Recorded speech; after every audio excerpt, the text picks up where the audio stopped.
guys, my name's Amanda. I work with Dr. Greenfield. I'm one of the physician assistants with the group, and I'm the Chiari Care Coordinator. We're really excited to present this lecture in conjunction with Bobby Jones, CSF. This program is called I've Been Diagnosed, Now What? And this is meant to be a patient's and parent's perspective on what it means to be diagnosed with Chiari and provide a little bit of insight throughout their Chiari journey. We have welcomed two families. I have Izzy, I think she prefers Izzy, and mom Liz. They're from New Jersey, and Izzy is so sweet. She's 3 weeks post-op from a bone-only decompression, and we can talk about the logistics later. And then I have Parker over here and mom Jen. They join us from Georgia, and they had a dural opening decompression. And like I said, we'll talk about the logistics in a little bit, but we're really excited to have them. I think we should give them a little round of applause for coming out of their way for us. We have Mary and Caitlin from Bobby Jones CSF. We couldn't have done this without them. And then we have our star, Dr. Jeffrey Greenfield, our Chiari surgeon extraordinaire. I turn this over to him. He's going to give a few words, and then we'll get started with the questions. All right? I was going to say thank you.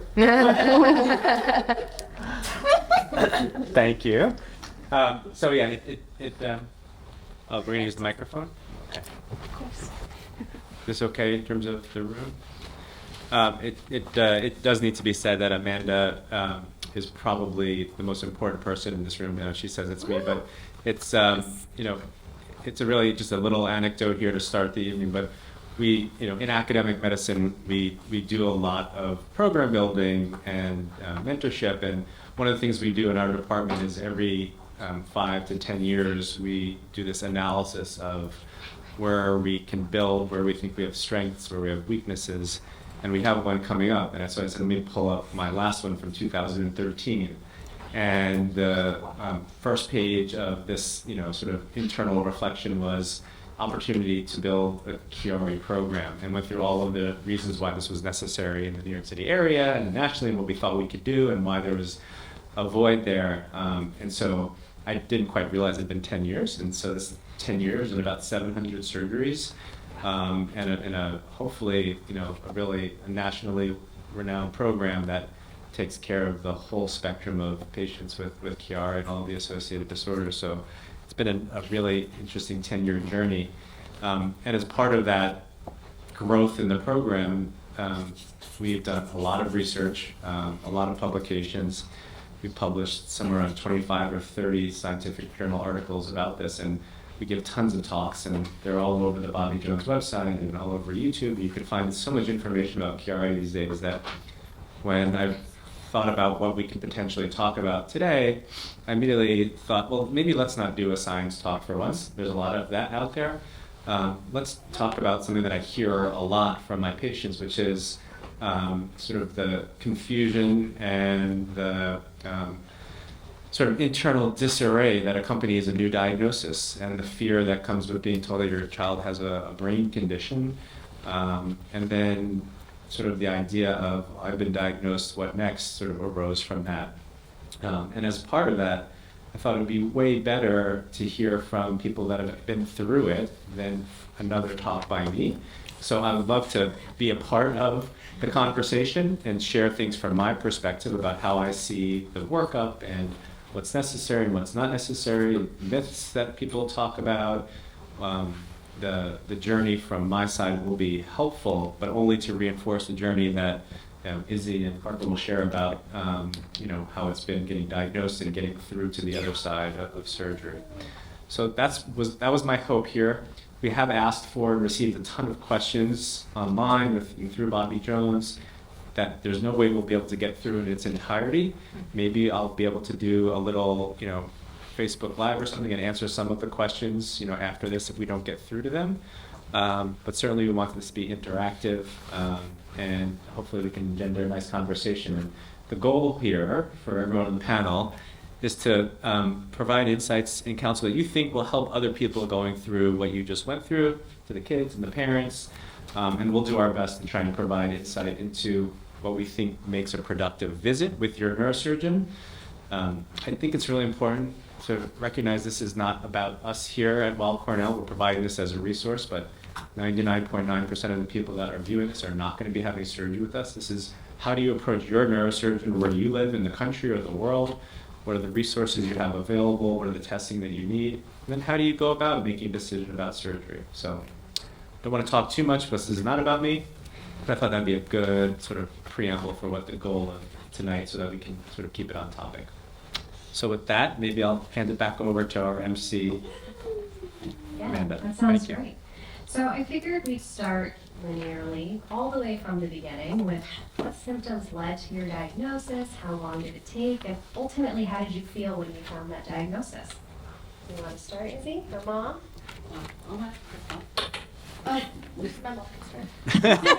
Hi, my name is Liz.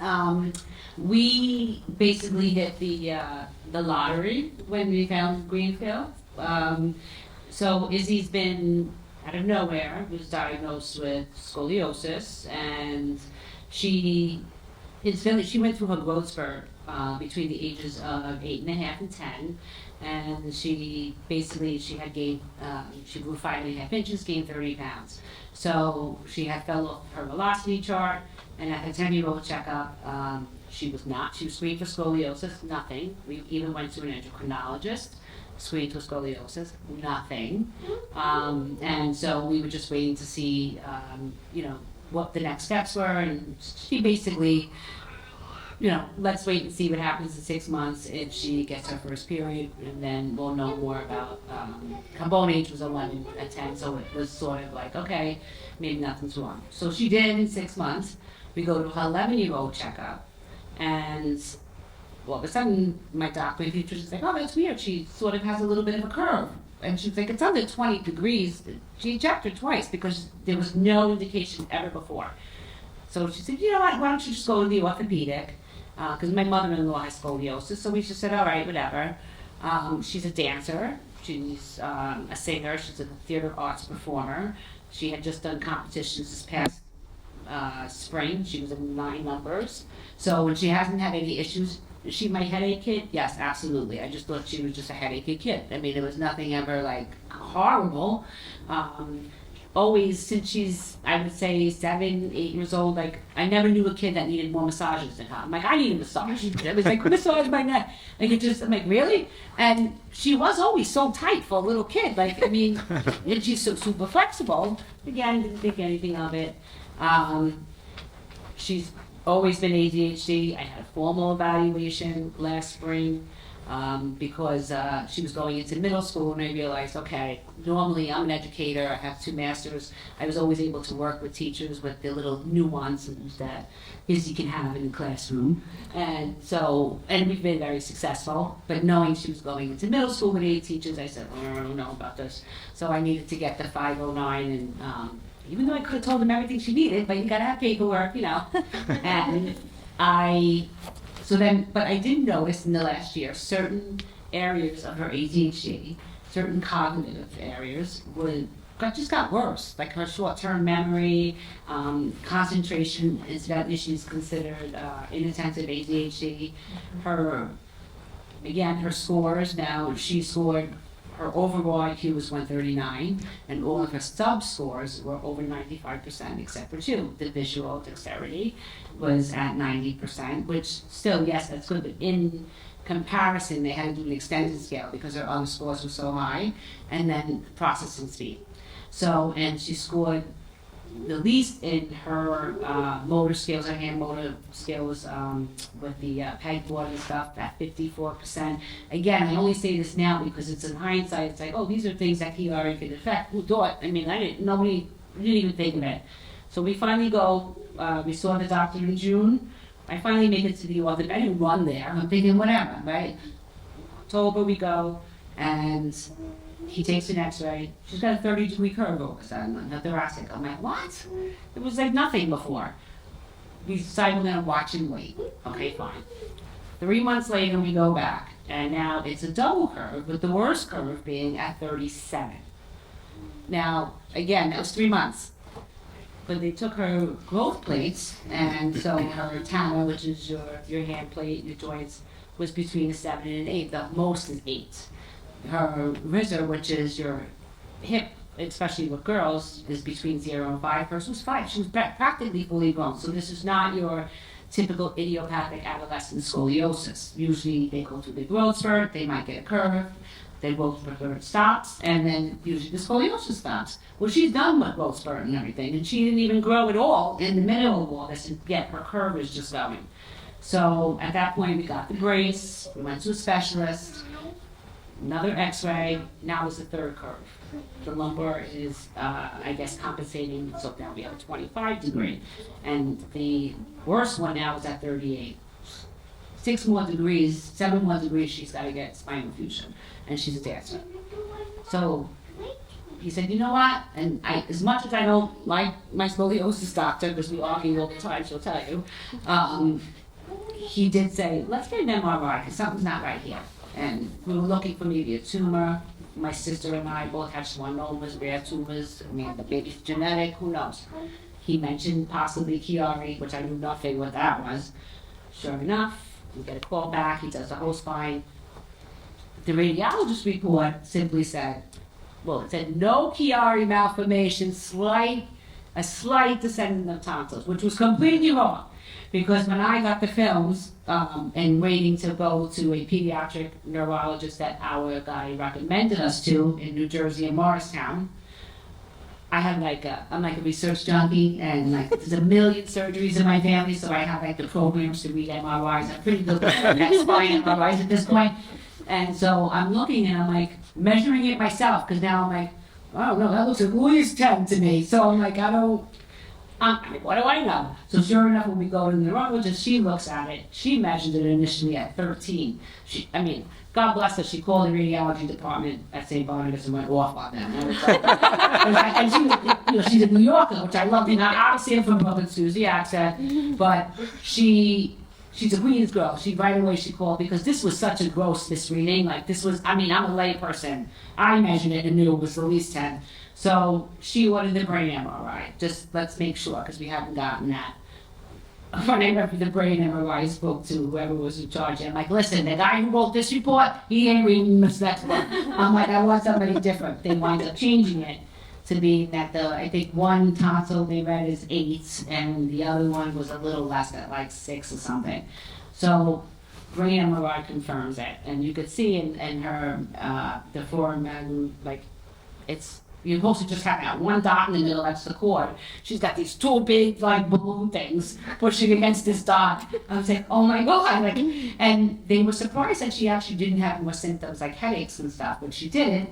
But incidentally, like I said, there were other little signs that you would never think maybe were, but could have been. So now it was deciding, do we get a surgery? Because if you look at all the research, if you take just her variables, right? So adolescent girl, fully grown, just look at her specific variables. It does seem likely that a pressure on her spine could be causing the scoliosis, maybe. It just seems like a very good fit. So we go ahead, we said, all right, we'll do the surgery. I think, all right. Let's stop there for 1 second. Well, yeah. No, that's good. This is amazing. Let's just stop. I just wanted to get how you got diagnosed first. But that is how we got done. I know. That's good. I don't want to jump forward to surgery deciding yet. Okay. Okay. Yeah. I'm going to let Jen tell okay. her story a little bit about how he got diagnosed, and then because that way we can sort of share and work through the journeys together. Through the surgeries. Yeah. Okay, got it. Okay. All right. Well, it's a pleasure to be here. And Parker's Chiari story is not a true hallmark textbook diagnosis. It's what we call, in a quick term, Parker's is a 6-month medical rodeo to find the expert. Just a typical afternoon, taking Parker and his sister to a well check that we had in town with his pediatrician. And this was 6 months post Parker at the age of almost 13, getting a letter from his middle school that he had failed a scoliosis screening. Okay, pandemic was taking place, didn't worry about it, got an appointment with the pediatrician, and then that was 6 months later was the follow-up, and we had his well check. And it was that well check that, to this day, my husband and I and Parker are forever grateful for our pediatrician being so thorough. And on top of him, and putting that in the back of her mind, that she was just more thorough on his exam. And the tone in his legs, the muscle tone was wrong. Something gave her a red flag that said, this scoliosis, and we had just gotten another letter that he failed it again, because by now we're in another grade level. She said, I would just feel better if I refer you out to a neurologist. Okay. All right, no problem. So I don't think much of it. And then we had his sister, and I had to do her well check. And a few days later, I get a phone call from the neurologist office, but that's gonna take a few weeks to get in. So we go to the neurologist. She was amazing, another one who had an intricate part in helping us get Parker to the expert. And she said, do you know why you're here today? And I said, I'm gonna be completely honest, I'm not worried. I trust our pediatrician. She's not gonna waste your time, and we need to get to the bottom of this, and she trusts you. She said, excellent. She spends an hour with Parker and does a thorough job of an exam with him. And she said, does he always walk like that? And I said, yeah, that's just Parker. And she said, I'm gonna order an MRI. I'm like, okay. I don't question her. I don't worry. Why do I worry? There's nothing to worry about until we get the images back. And she said to me, I will call you if there's anything concerning. That is an amazing doctor. And the day of his MRI, she called us at 9 o'clock that night. And that's when our world turned upside down. I'm an educator, I'm a teacher, elementary, and I instantly became a student studying my child. The night of his MRI, she called us to let us know that she just received his report, and he had Chiari malformation, and my world stood still. He has what? Did I miss something in biology class? Like, like human growth and development, or what's going on? What did I miss? And she said, he's going to be okay. Many people don't find out till later in life. I'm not calling you specifically for this concern. I'm calling you because I'm more concerned. I found fluid at the base of his skull. Oh, and that's called a syrinx. Oh, what? Well, it's like a cyst down this, and I need to get another image. And then a little worry kicks in. As a mom, you start feeling guilty. Did I do something wrong? Is this when he fell one day? Is it like, what did I do wrong? Like, oh no. And your world stands still. And by the way, I don't recommend going on Google at 10 o'clock at night. I did not sleep that night. I think I told my story back to Amanda. I was having a lot of PTSD when I was reliving this, but this is just our journey. And today, I don't regret any of the research and the education, because as I said, I believe knowledge is power. And I believe that it took all of that journey to get the best care for Parker. So with that day and phone call, we waited, and she said, I'm going to refer you to the neurosurgeon. Oh, that's a big word, Dr. Greenfield. Don't be scared of them. They're going to be, my second eyes. So off we go to the neurosurgeon. And it was a very good visit. You remember that appointment? Yeah, you want to share for a second? Okay. I'd love to hear how Parker and Izzy felt Yeah. when they were given their diagnosis. That'd be great. Before we even get to the neurosurgeon, I think that that's really important for you guys to share how that made you feel, and what steps did you want to take? Were you scared? Were you excited to have an answer? Oh, okay. Don't mention the doctor's name. So when, to go back to the doctor that, found my Chiari malformation and all that, in the same appointment, she, pointed out on the MRI that I did not have, syrinx, Yes. syrinx, whatever you say. She explained to me, the magnitude of the situation, and that, I was extremely lucky that I didn't, and that, I was fortunate enough to be able to get, the safer surgery, the one that is, They don't have that to was do just, neuroplasty. it was a lot less scary to hear that I could get the surgery that I ended up getting, and not the one that I would have to get with the syrinx. Honestly, I wasn't really that afraid, because my mom talks to me about a lot of symptoms and a lot of things that a Chiari malformation might cause, and I realized that for years I was struggling with a lot of the symptoms, and I just thought it was normal, and it was very not normal. And it was almost, I felt almost like relieved to know that it was finally gonna go away. And I'm a dancer, but I'm mainly a singer. And I struggle a lot with certain aspects of my vocal performance because of my curing. I just thought like there was something wrong with me, or like maybe I wasn't doing something, maybe my technique was off, but this was the answer to that and a lot of other questions that I had. And I'm not really afraid of like surgeries and stuff like that, especially because I heard so many good things about Dr. Greenfield, and I felt very sick in his hands.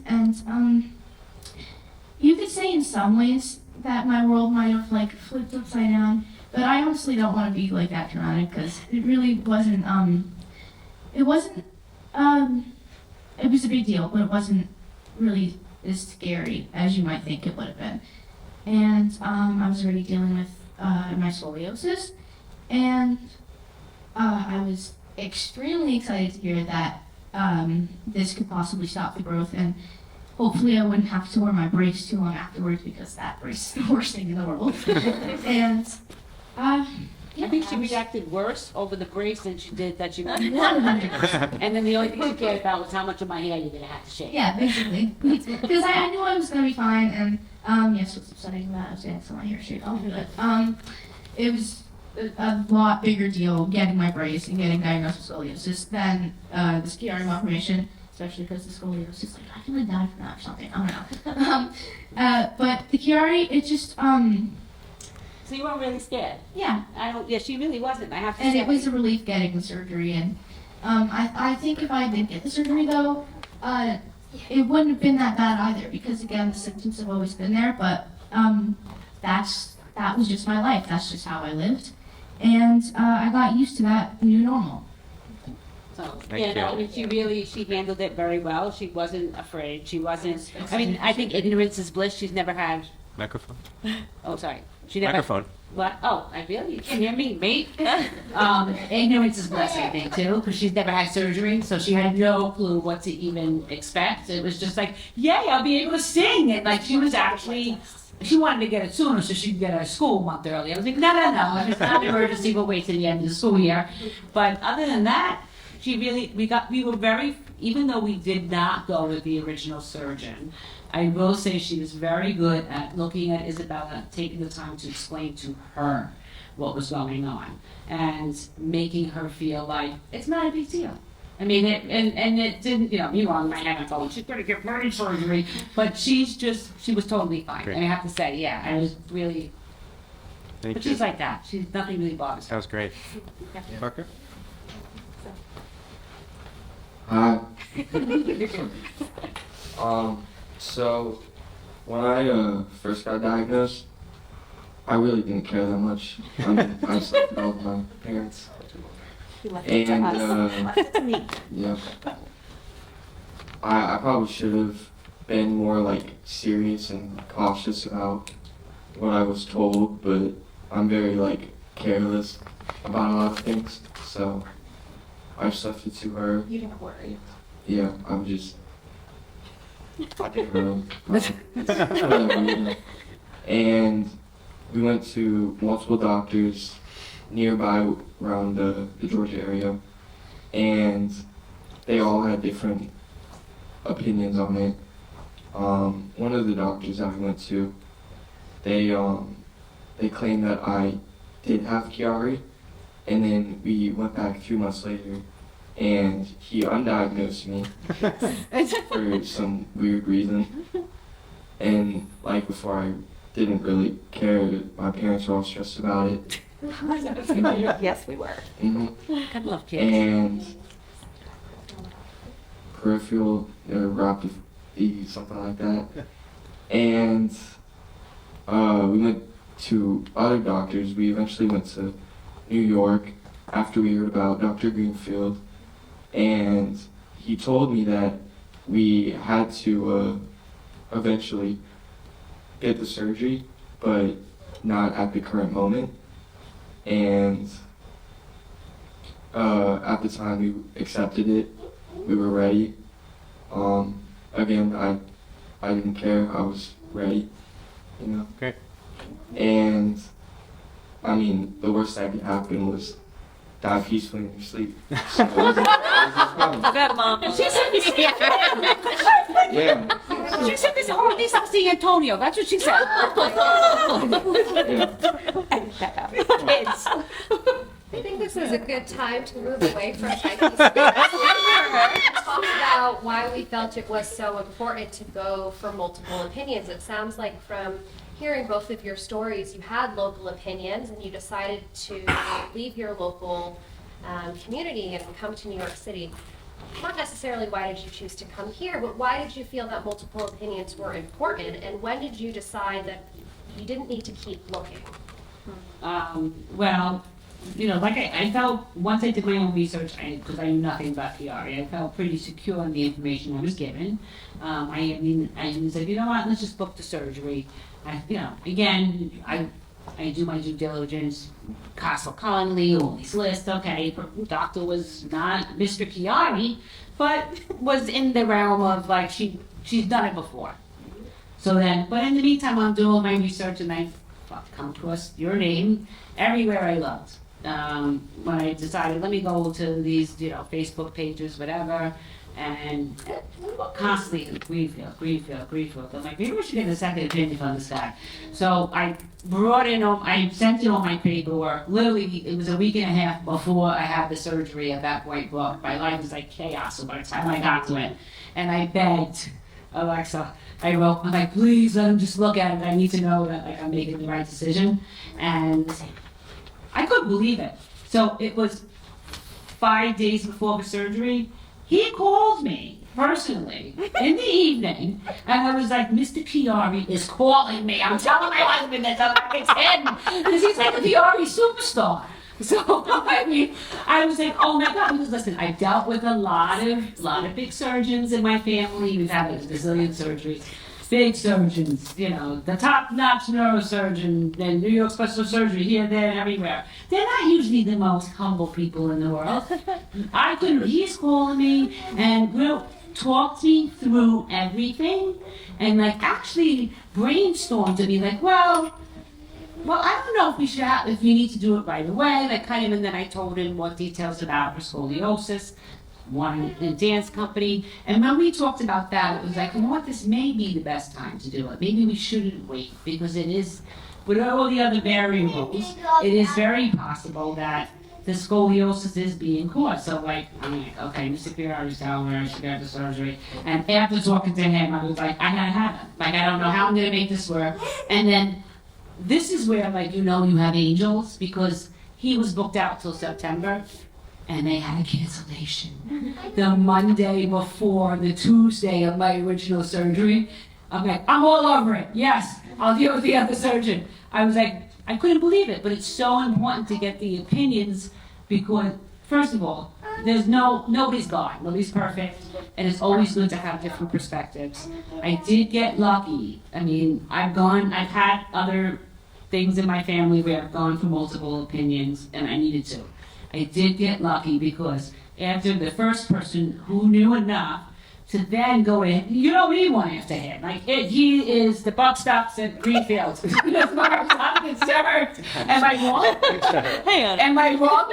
Jen, am I wrong? You were right. Thank you. All right. So it is really important to do your due diligence, to go research, whether it's you go on Castle Connolly to find a specialist and go on Facebook pages or any kind of social media where moms are talking. Forget about other professionals. You want to hear what moms have to say. You want to hear what other parents have to say. And I didn't read one bad thing, and all the things I did read, this is the person that needs to take care of my kid. That's it. End of story. So. Yes. Well, I'll just add to that I think, I very rarely will have a consultation with a patient where I don't suggest that they get other opinions. So I know this is lovely that, Liz and Jen are, extolling our program's praises, but I think the idea of getting a new diagnosis and having something scary told to you almost, necessitates hearing it from somebody else. And I always say, look, get another opinion, call someone else, have your film sent around. There's nothing wrong with it. And if any surgeon anywhere tells you you don't need another opinion, then that's a red flag for you. Because I think anyone who's confident enough in their abilities and their decision making should feel comfortable that it's okay to get other opinions, because part of what makes surgery successful is the relationship with your doctor, right? And so it's the idea that, yes, not every outcome is perfect and there will be complications, but as long as you've got a good relationship, you have the foundation to work through that and to feel comfortable that they're going to stick with you. So get opinions, feel like you can, ask for, multiple points of view, go outside your comfort zone. Most neurosurgeons that are in this field will feel comfortable rendering a casual opinion, on email, on a quick phone call. I'm not unique in this respect, and I know that, again, you're saying beautiful things, but I have lots of colleagues who do the same thing all the time, and we share information all the time, so there are a lot of really wonderful physicians out there.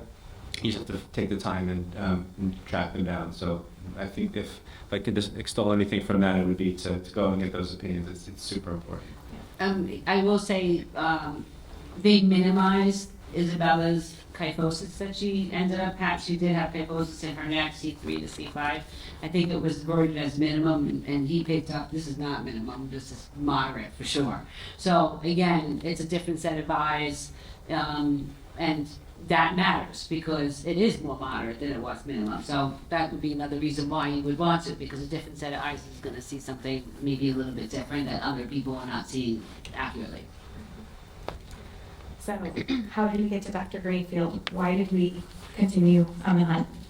Because we had polar opposite views from top experts in our town who were highly referred.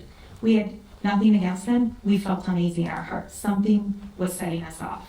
One's diagnosing, another one's undiagnosing. The thing I learned with Chiari is not a black and white disorder. Like, if someone gets cancer, there's a diagnosis, there's a plan. Chiari can do 100 different things, and no one's going to have the same symptoms. Parker also didn't have textbook symptoms. He wasn't vomiting, he wasn't throwing up. He looked like a normal kid, but he was tripping and he was falling, and he had the Cyranex. We weren't running around to try and find a doctor to confirm that he had the Chiari. We were trying to get to the root of the Cyranex and what we should do. So I will say, one of your good colleagues, a neurosurgeon in the network, educated us for the first time. She was thorough, she was phenomenal, she guided us, she spent almost an hour with us, and she said, guys, this is a Cyranex, and this is an adolescent teen at the peak of his adolescence, growing, and that is a cry for help, don't ignore it. And we were like, what? She said, in my opinion, he needs surgery sooner than later. I'm like, define sooner than later. She's like, 2 months. What? So we go from, your kid doesn't have Chiari, he's fine, come back in a year, see me. Your kid needs surgery. Now what do? Seek support from parents who've been in our shoes. That's when I heard Dr. Greenfield saying, go to some experts. You need a Chiari expert. Okay. So we see a few more in town, still couldn't get confident answers.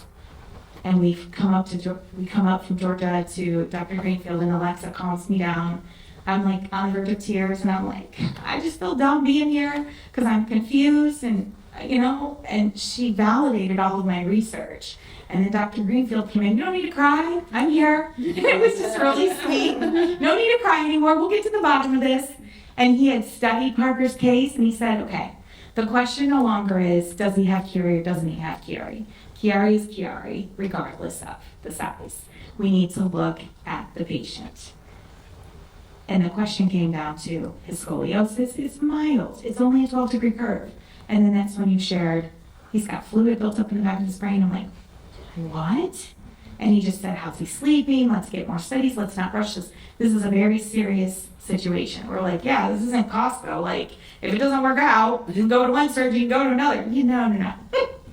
This is like a serious situation here. And we want to make sure we can get data and confirm that we're going to do the right plan for him. And like Parker, I mean, he said to us later that day, he's like, I don't want to be stuck in a wheelchair. Remember that?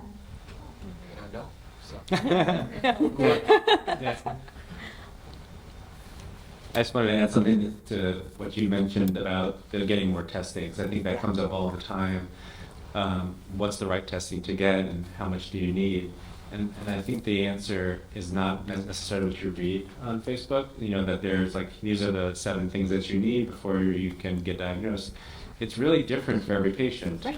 And Amanda, Alexa, and I, we spend a lot of time thinking about how to, really personalize the workup that's necessary. Some patients do come into the office and their symptoms and their scans are so significant, and the symptoms so severe that we decide on surgery. And a sleep study would make a difference, or a swallow study would make a difference. There are things that you would like to know to have data points, and there are things that you need to know. And so there's not one cookie cutter list of things. We do ask for on our intake, can we get these studies from you? Have you had these studies? But you don't necessarily need to have them all for the evaluation to be meaningful. In a case like Parker's, there were some borderline things. He did have a syrinx, and he did have some mild scoliosis. But, if you had met him, you would have thought he was a pretty, happy, normal kid. And so, first impressions are first impressions. I was like, I'm not really sure this is something we need to rush into. Let's do a little bit more testing. In Izzy's case, we were a little bit, more driven by the fact that things were progressing rapidly on the scoliosis, and we had some time urgency based on her age. And so, yeah, each patient gets a little bit of a different workup depending upon how they're presenting and the speed with which the symptoms are occurring. And so don't necessarily be fooled into the trap that you need to get the same studies that someone else on social media got or that your neighbor got. Get what your pediatrician orders, bring them to the neurosurgeon and see what they have to say. If you feel like you're getting enough workup, then you get a second opinion and say, I feel like maybe we need more decision making to be thorough and to feel comfortable in our decision to move forward with surgery. But that was the reason why some of the workups were discordant between the patients. You don't need all the tests. You need a doctor that's going to listen to you. Yes, that matters the most. All right, moving along. So what were some of your concerns, both of you actually, about having surgery far from home? And what actually happened? What did you think was going to happen? What were you nervous about, excited about? And then what was your experience like? I'm not gonna lie. When I was in the hospital for Thursday and I was thinking about surgery, I was like, oh, I'm gonna have brain surgery, but I was definitely more scared of getting a blood test beforehand.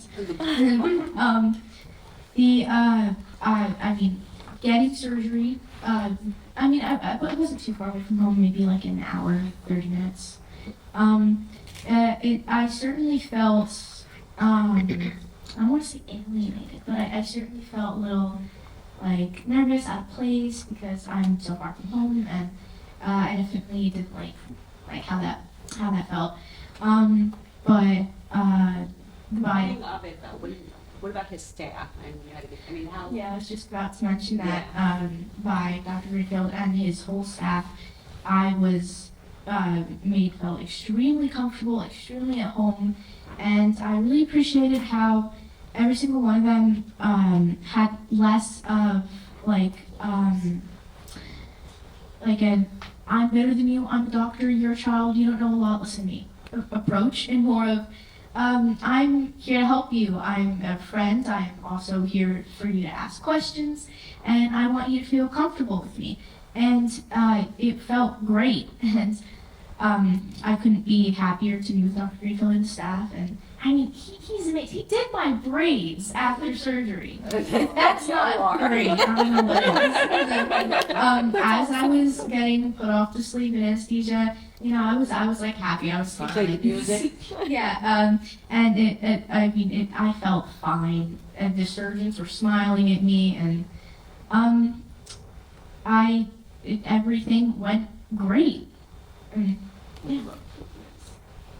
Yeah. I have to say, as a parent also, when you're considering getting the surgery, what made this experience, and again, unfortunately, I have family that's gone through a lot of surgeries, I've been there in the aftercare, whatever. What makes this experience so unique for me, as somebody who's done a lot of this, is the team, the care around. I've never, ever experienced a care team that we had with Dr. Greenfield's team. There was a child life therapist or whatever. She was holding her hand just to do the blood work, and we were laughing. I mean, Izzy was on Snapchat taking pictures of everything with her surgery. And it was just, and I felt, I can't even say we were in the OR. Like, you would think you would be really nervous. Here's my little girl, you know. I mean, what do you want to hear? She's very specific about the playlist. You had to play Coldplay. Don't put it on shuffle. She was very insistent. I mean, they did everything, though, to a T.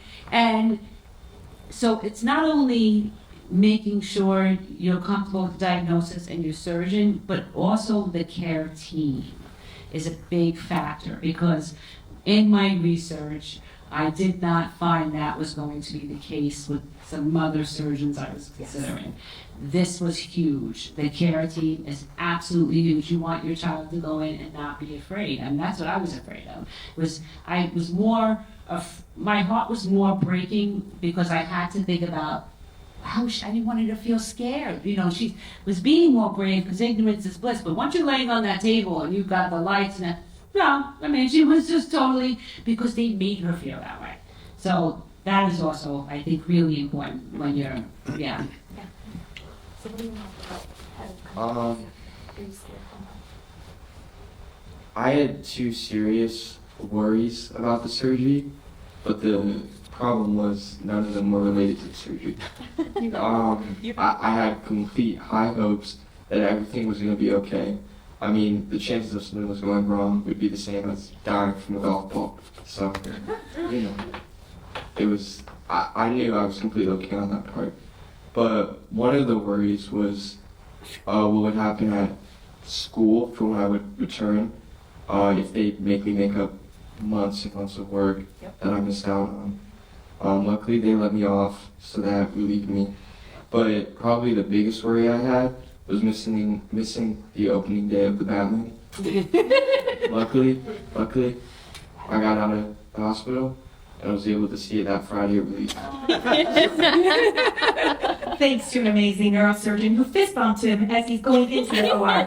We're going to make that happen. And I'm going, he's not going to make it to the movie in 9 days. And they made it happen. So the answer to your question is we lived far. We had to fly.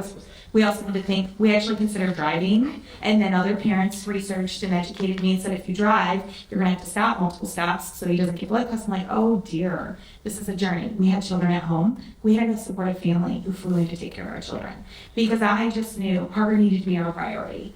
It's a lot to process because you can't, in the situation you're in, just run to any doctor with this kind of disorder and surgery. You have to be at peace and you have to know you're in the right care so that can all fade away. You have to know home is no longer your house. Home is going to be where you're at with the community who's taking care of your child. And one of the most amazing and overwhelming things for us through the journey at our situation up here was behind every neurosurgeon is a nurse and an assistant and a doctor. Yep. And they make the package amazing. Yeah. Because you build a relationship with them. They become family. I'm going to cry.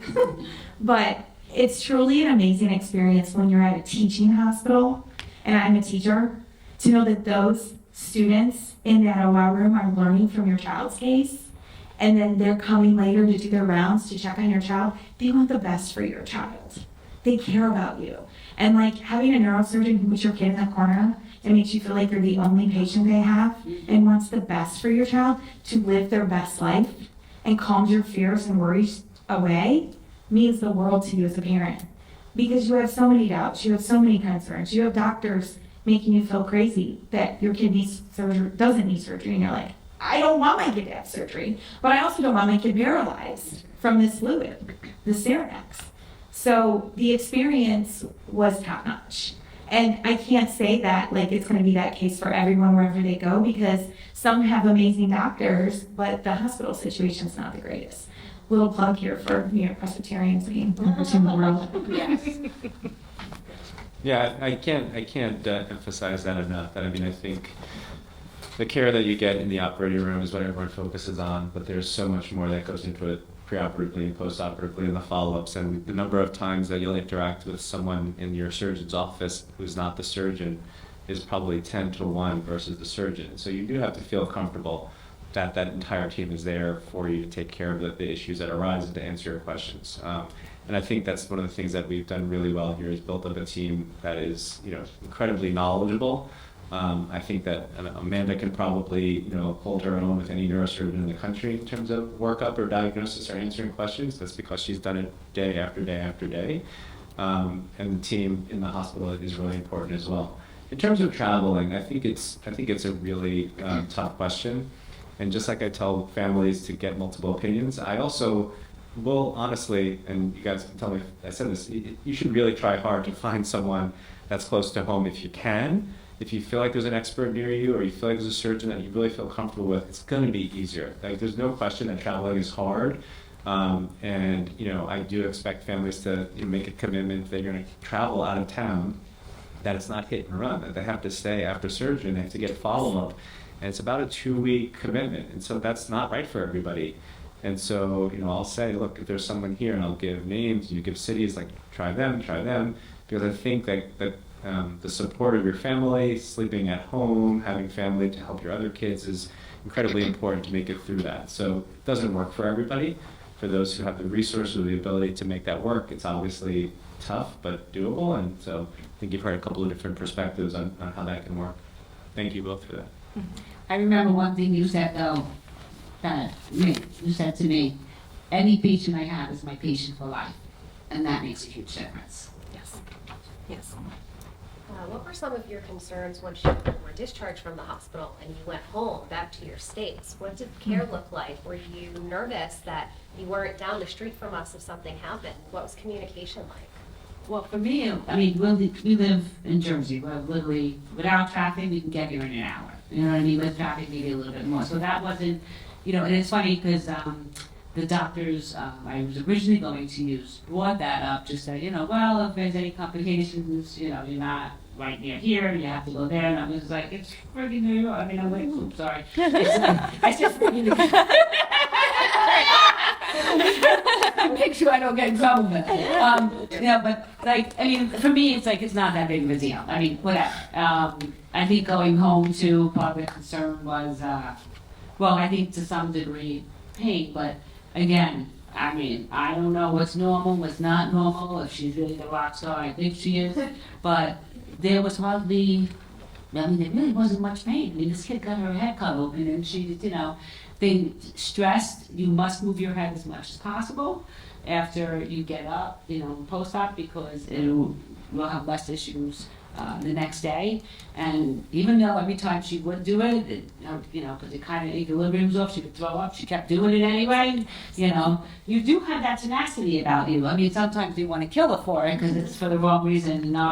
But in this case, she was almost really 180 by the next day. She was, it was amazing. And so I can't believe, pain factor, they tried to send me home with some stronger medications, and not Greenfield's team.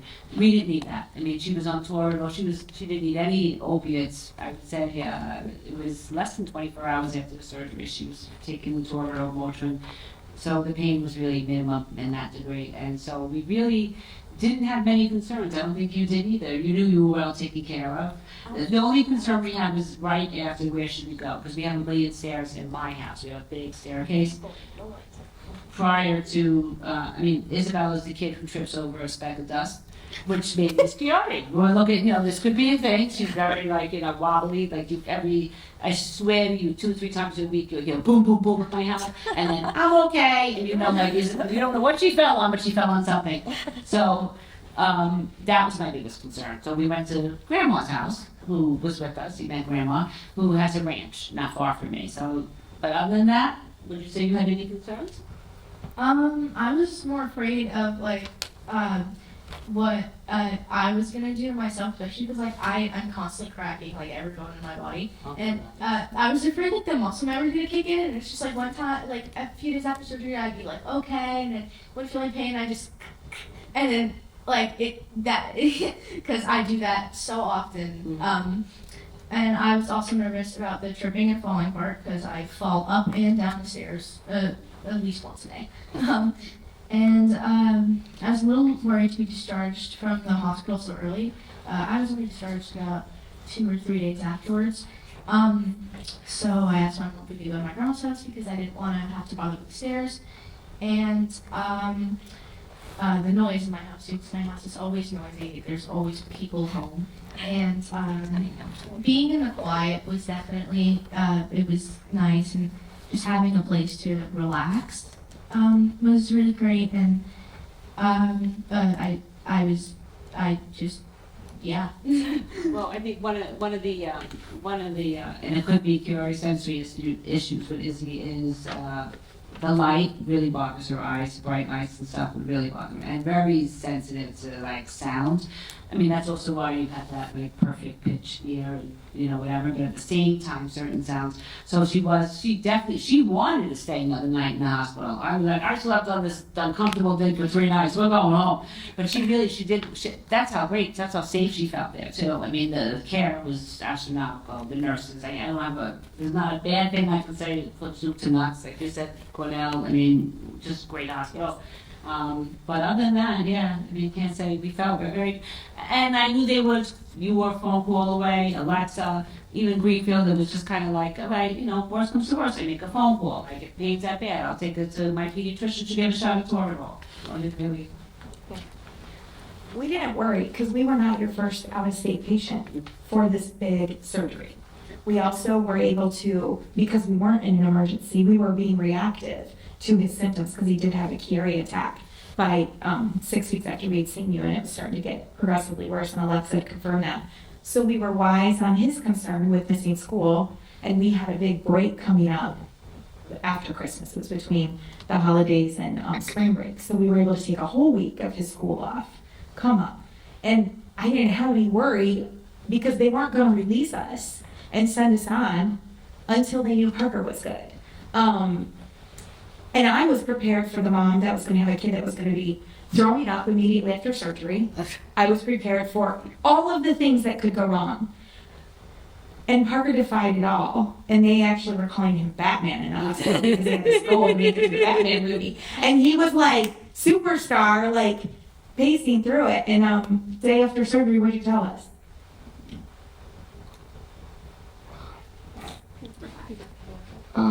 That I was lied to about pain because there was none. I mean, I was told it was going to be not extreme, but decent amount of pain after the surgery, but I felt nothing. I felt completely normal right after, which I was really glad about. Yeah. I mean, I grew up with Chiari my whole life, and it was just normal for me, and I adapted to it, which is why there wasn't much pain at all. So I looked at Dr. Greenfield, I'm like, did you really do surgery on him? Yeah, that's a Chiari kid. They don't know normal till we release the pressure. And from there, it was smooth sailing. And then we fortunately did our homework, and we had family very close by. So then we went and stayed with them before we went to home and had outstanding care they were just a phone call away. So it was great. And we stayed in town through his post-op. So it was a wonderful experience. Make one follow-up comment on both. I guess both the kids had really positive experiences in terms of the pain, and that's always a concern for kids and adults. And I think that's something that it's worthwhile talking to your team about when you're making a decision about where to have surgery. You know, what is the plan? I think earlier in my career, it wasn't as much of a focus. You know, we were so focused on figuring out what to do and how to do it. I think as the program has grown, we've really integrated our anesthesia team and the pediatric ICU team, and then coordinated that on the outpatient side, so that our patients really don't wake up with pain any longer because of, you know, collaboration with the anesthesia team and the PICU. And so we've been able to reduce narcotic use, improve discharge times, and, you know, minimize the amount of medications that patients are apt to leave the hospital. So that's a real, you know, it's a real amazing thing to think about, how you can integrate all the different aspects of a hospital in that way. So I think that it's not necessarily unique anymore, that experience. And so, you know, if you're talking to your team about having surgery, it's worthwhile asking, what is the plan? And, you know, can we come up with a pain management plan for surgery, for anxiety pre-op, for recovery, and then for discharge? and particularly for patients who live outside of our state. We set up a post-operative pain management plan with a physician at your, either your primary care doctor or pain management doctor, because there are very, very strict rules about prescribing medications across state lines over the last several years. And so if you're an adult and you're getting a big surgery or getting a fusion surgery, that's particularly important. For kids, most of the kids are going home on minimal pain medicines these days. And so I think you guys are a testament to that. Yeah, I mean, I don't think, opiates, in our case, I think you said the same thing, which is not necessary. Like, I mean, she was fine on Motrin and Tylenol, and, that was it, which I was glad about, because I didn't want to have to go there. I mean, she's 12. They offer to you, the hospital, not the Greenfield team, but the hospital, just because I think it just, it maybe makes you feel better. I don't know. I was like, so do you know there's an opiate epidemic amongst adolescents? Don't worry about it. But we really didn't need it. In fact, I was like, is this not normal? Because I expected like a lot more. It might be, and like you said, if it's in surgery, you're doing something, then that's it. But again, I also think it's a frame of mind too. Your kid going in and waking up in this environment, that's just amazing. I mean, it means so much. I mean, and like she came out of operation, I'm like, oh, who did your braids? And it was like, Dr. Greenfield did her braids, they were beautiful braids. And just when I heard that, I was like, oh my God, that we had the jackpot of life, right? And she felt so good that it was less than 36 hours. She had just gotten out of because it was probably about, I would say, 32 hours after surgery. Dr. Greenfield, being Dr. Greenfield, very mindful of his patients, remembering that she was a singer. And so he sent in a music therapist. And so my daughter sang for the first time post-surgery, 32 hours after, the most incredible rendition of Ave Maria. The whole way was coming in. But it was the clarity that she sang it and the stress, the lack of stress-free in her face. For her to be happy with the way she sounded was everything. And she said it's like I have this big opening in my voice. So it was like we saw immediately, like some of the good effects of having this clarity. Amanda, one thing I was going to say real quick, and Dr. Greenfield confirmed and told us right after surgery. Now, one thing that's hard with teens is parents often say to me, I don't do surgery on my attitude. So Parker's coming out of surgery, and the first words out of his mouth were, Dad, can you tell me where Mom kissed me on my face so I can wipe it off? And our kid was back, and he didn't do anything wrong. The wet was still there, and he wiped off the kiss that I had given him in the OR. And he was still drugged up. Those were the first words out of his mouth, and I will never forget that. And I'm like, oh my gosh, he's back. He is all there. She was more pissed that she was getting sick all the time because she was hungry. She's like, I want to have food. Can I stop? No. I just want to note that it's not uncommon to have pain after surgery, and I don't want everybody to feel like they're going to wake up without pain. It's okay if you wake up with pain. You let your team know, and I think what the takeaway is that the team will manage it accordingly. Absolutely. And I wouldn't want to give you a lie that you're going to wake up pain-free. I think we do have rock stars, and I think that a lot of our patients do wake up comfortable. But I wouldn't want to sell a lie that there's no pain at all.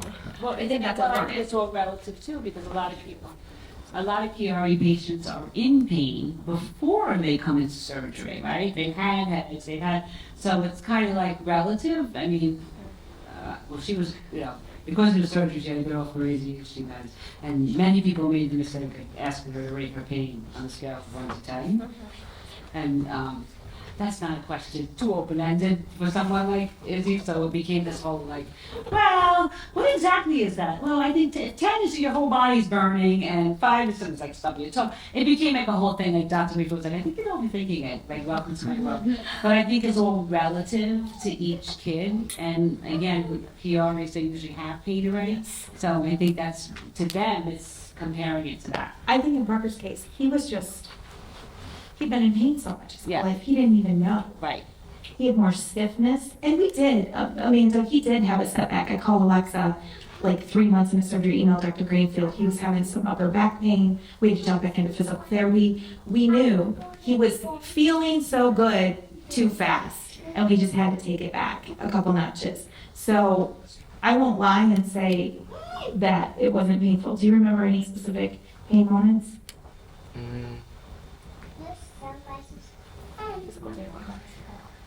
It wasn't necessarily in the hospital, but a couple days after I was released, in the hotel I was taking a shower, being very careful not to get water over my stitching, and I started feeling really nauseated. And so what I did was I shut off the shower, sat on the toilet for like 20-25 minutes to just let the pain flow through and go away. So it was completely unexpected, and it did happen, but I just had to let it happen, just let it go through. Listen to his body. So. I think for me, the burning question is, how has surgery changed your life? Not necessarily in terms of the symptoms that resolved or didn't, but how do you view the medical world? What advice would you give families in the future? How do you approach your healthcare moving forward? I'll answer as many questions as I can. You're 3 weeks. We should say that you're Yeah, she's 3 weeks Only post-op. 3 weeks post-op. But one of my biggest concerns coming out was definitely my scar and my hair, because I love my hair. But my scar is looking better than ever, extremely well. And my hair is growing back significantly, and you can barely see it too. Turn around.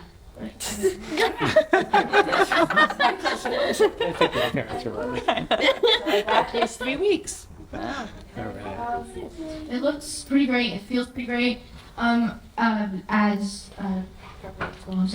It reminded me that even in 3 weeks, I am experiencing upper back pain, but it's not like Motrin pain. It's more like I need a massage and physical therapy pain.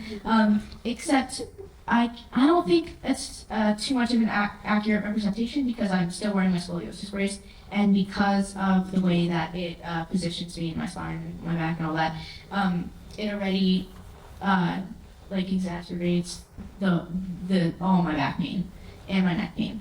What would you feel about the Chiari patients? I would say that because I am very aware of how others view me, I would say if you're worried, especially if you're a girl with like long hair or a boy with long hair, and you're worried about how others will view you, I say to really not worry about that, because that's not important. I know that's not like a very big thing, but to me it is. And some kids may struggle with that, and just know that like you're not alone, and that the pain. If you do experience pain, it's like it's all relative, and that you should take it easy and not, because I was out quickly. I was feeling good quickly, and then I didn't have any like severe nausea attacks or anything afterwards. But I did notice when I got a little too overconfident that I would get dizzy, and I would feel a little sick, and that not to not to get too constant, not to push past your limits, and I guess That's great. Well, how has Izzy's surgery changed your life, and what advice would you give families moving forward? Well, I mean, we're still 3 weeks post-op, so I'm still kind of living in it, where she was home every day, constantly bored, out of mind. Well, her ADHD meds, not. So now, this week, this is 3rd week post-op. She's actually in camp, an actors camp, which is not strenuous physically. So my biggest joy is hearing her when she's singing, and how effortless and how happy she is, and not beating herself up and not knowing why she's not sounding the way she is. And my biggest piece of advice is listen to the aftercare instructions. I'm a rule follower, like to a T, and she's not. So I'm always like, but you can't do this, you can't do this, like, and she should be wearing a scoliosis brace, but she's not. Well, she didn't figure it out. I'm gonna forget to turn on the phone tomorrow. What do you make? So she should be wearing 18 necklace a day. That's my biggest thing is dealing with Chiari and scoliosis. Now the most important piece of this puzzle for us is she's got this huge weight of bricks off of her spine that's working against this brace, helping her. Now is the time to be wearing the brace to help straighten the spine. She could also actually maybe get some of the curve reduced if the PRA is what's going to stop the progression. So that's the frustration there. But other than that, I can't really say. I have a renewed faith, I have to say, in the medical community. And again, that's because of our experience with this particular doctor, Mr. Chiari. But it definitely gave me a renewed experience because I had yet to have an experience in a hospital. Like we had from soup to nuts to the doctors to the nurses to the people the woman who came and gave her food. I mean, like everybody it was just an amazing experience. So, just be comfortable where you're going. If you're going to, do your due diligence and, I felt so safe bringing my child there and I felt so safe with any of the aftercare I was getting. So just make sure that you feel those things before you go ahead and do anything. I'm a year and a half post-surgery right now, and most of the time I completely forget about my scar back here. It's like it never happened, even though it did. And it's really nice because you don't have to stress about all these situations because it's all past now really quickly.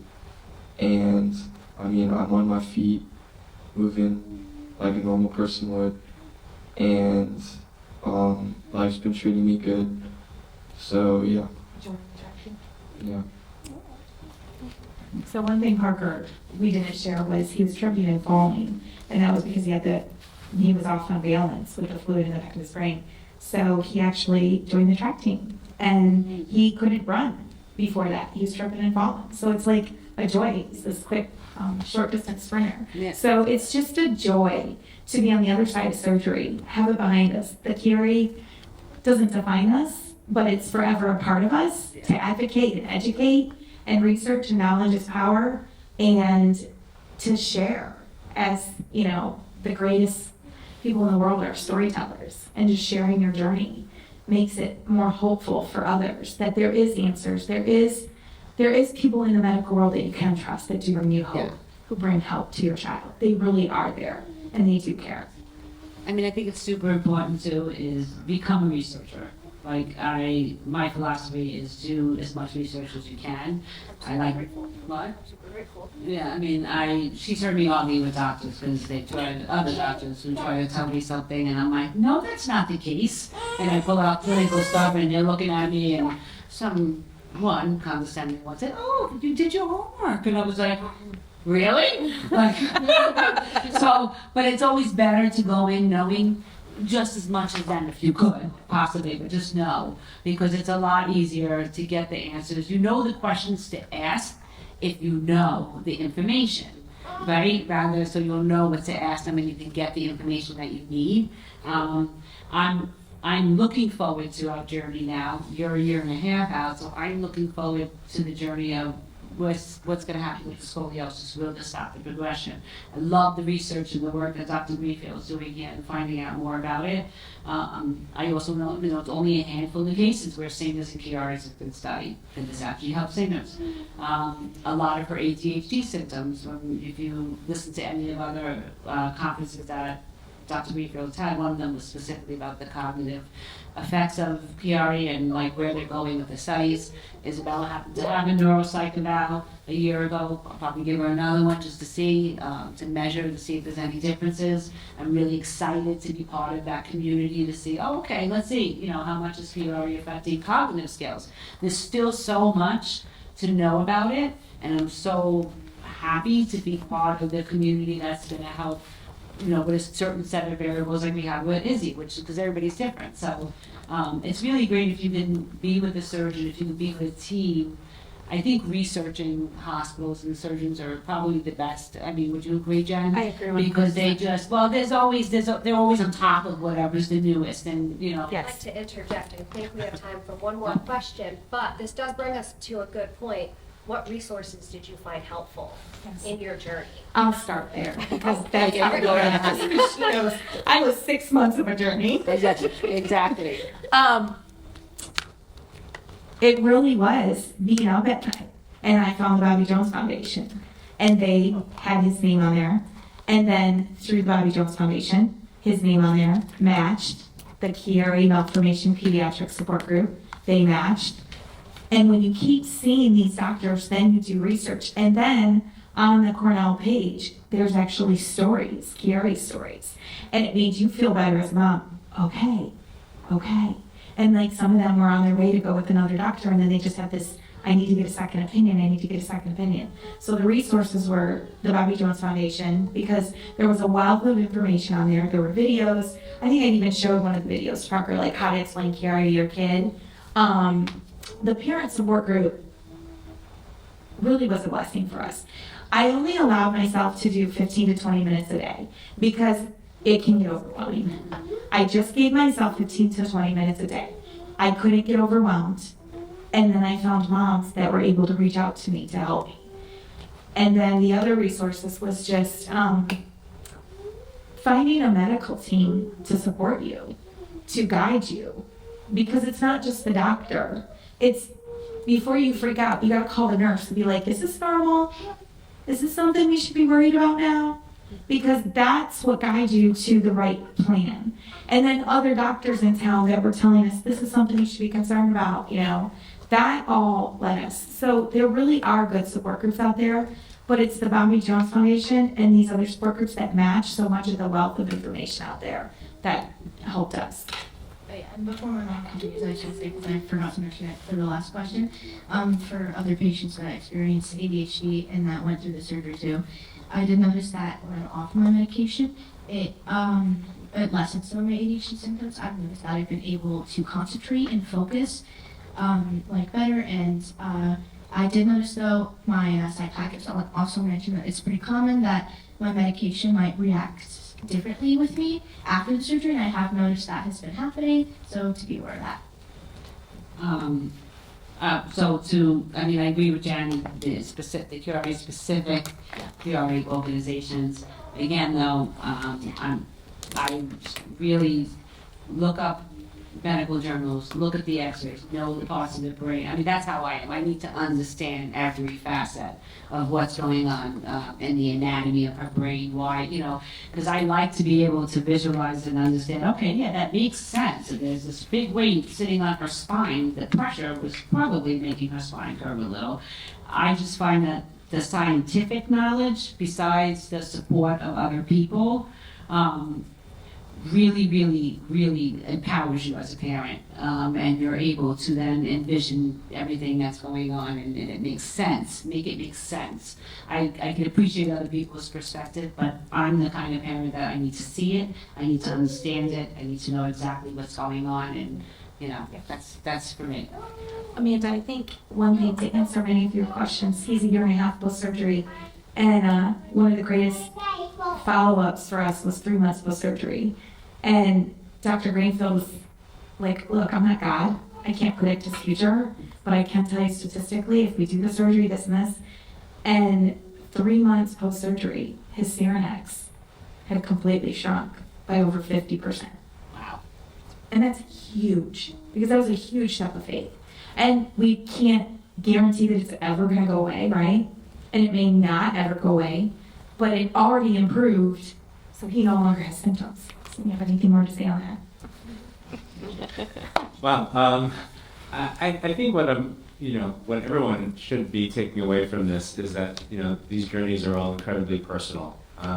And everyone has a sort of a different journey that they take to get their diagnosis, to find their team and their recovery. And yes, I've obviously picked two moms who love to share their stories. They would be really great advocates for the field and for their children, and they've obviously proven me right.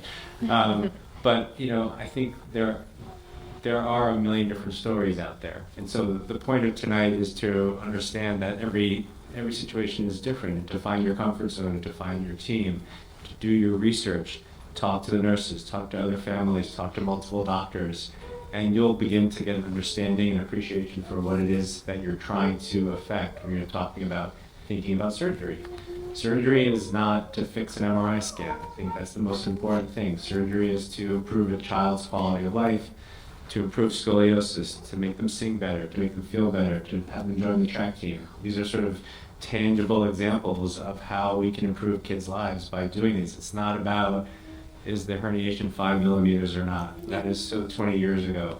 This is about finding a team that understands that your child's unique, that they have a unique set of circumstances, unique pathology, and finding a team that is willing to work with you to get beyond that, to get your child onto the other side of I have Chiari into I had Chiari, or I'm past Chiari. You're always going to have that. It's always going to be a part of who you are. But if you find that team and that support network, getting on with normal life is going to be much more likely. So I thank them very much for joining. Do PRs get worse? Like if we didn't address something now, the problem was looking ahead, these issues could get worse. Was that one of the things that could happen when you don't address it? Yeah, I think for every child it's different. For someone with scoliosis, surely progression is something that we're really concerned about. With scoliosis, it's one thing. With syrinx, it's another thing. There are symptoms that progress. There are a lot of symptoms that stay static and just sort of linger there in the background for years and years. And I remember you saying the risk to reward was worth it. That was a big thing too. Yeah. All right. I want to thank everybody for joining us. I want to thank our panel, our patients, parents, Bobby Jones, Dr. Greenfield, participants. We will be around after if you have any questions or concerns. I thank you for joining us, and I think we should all give each other a round of applause.